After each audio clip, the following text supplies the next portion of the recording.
සුබෝදෑසනක් වේවා යාළුවනේ. මේ උදේම දැක්කනේ මීමැස්සු ටිකක් ඉන්න තැන. මේ දැන් මේ උන් ටික අල්ලලා අපි කලයකට දා ගන්න ඕනේ. මේ කන්දේ වාඩි ළඟට ගෙනියන්න. එහෙනම් අපි එතෙන්ට ගිහලා බලමු මොකද්ද වෙන්නේ කියලා.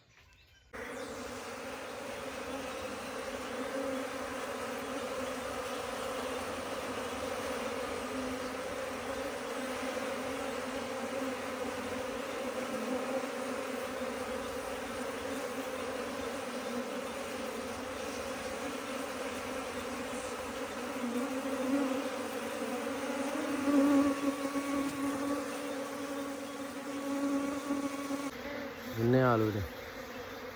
මේ මැස්ස මේ වදයක් කඩන්න හැදුවේ මේ උදේ පාන්දර. පැණි නන්නේ. බලමු අපි දෙයට පැණි තියුන්නේ කියලා.